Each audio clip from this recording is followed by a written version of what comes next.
Hi, I'm Jean Beach from Rotary and the California Oil Museum.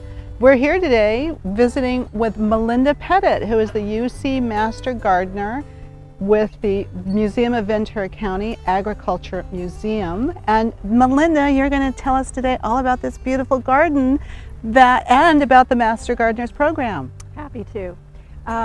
We have probably 200 Ventura County Master Gardeners in our program, and we have gardens all over the county. Our partnership with the Ventura County Museum of Agriculture here in Santa Paula started about 2.5 years ago, and we've been working to bring these gardens back to life. We have a volunteer team of about 5 people that come every Wednesday to work in these gardens. So Melinda, tell us about these beautiful gardens here at the Agriculture Museum. And we use a garden, we say it's a plural, gardens, because there are different zones or different themes. And what about this time of year during the fall when seasons are changing, even in California? Right. Well, right now we have this area in the front that is our vegetable and flower garden. And this is a continual process, growing vegetables and flowers throughout the year. Currently, we're in transition from summer vegetables, and we've picked loads and loads of tomatoes and cucumbers, eggplant, green beans, that sort of thing. And now we're planting new crops, which are more about the winter time. So we have cabbage and kale, lettuce, all those kinds of winter crops coming in for this time of the year. So we're in transition. This is the vegetable garden. We also have the California native garden, which is made up of plants that are native to California or that are California friendly. In other words, they grow well in our Mediterranean climate. Our climate is really about short, wet winters and long, dry summers. So we already have a dry climate here in California, and of course with the drought, it's even becoming drier. So this is what I would say is the new California landscape. This is what we're trying to show, that people can do this in their own homes, in their own gardens. They can grow a native landscape that is not boring, not all the same color, not just cactus.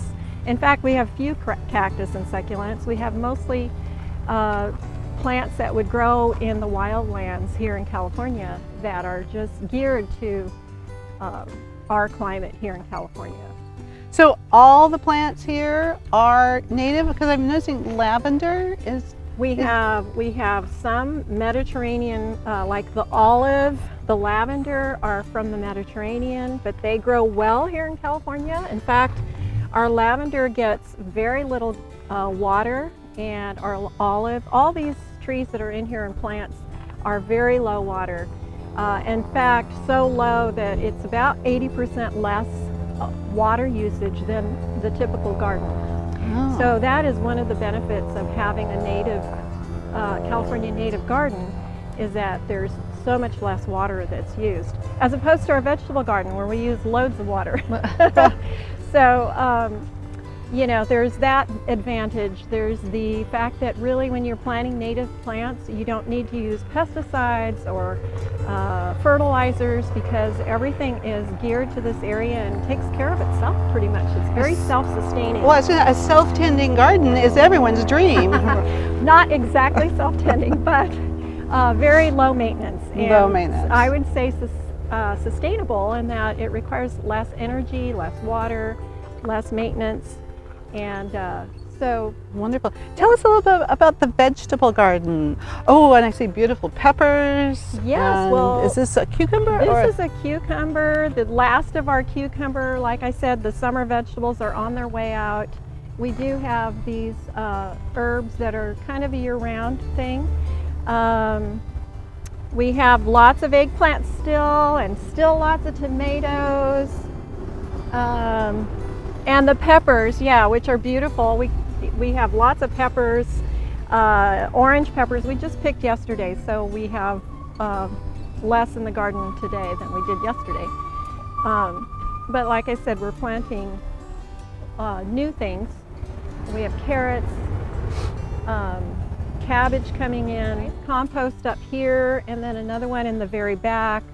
And we're constantly, we're trying to be zero waste. So when we are clipping plants back and we have this waste, and rather than put it in the garbage disposal or in the garbage can, we are bringing it to the compost pile and letting it decompose so that it can be used in the garden later for fertilizer and just to increase the soil quality. To amend the soil. Right, Wonderful, right. beautiful.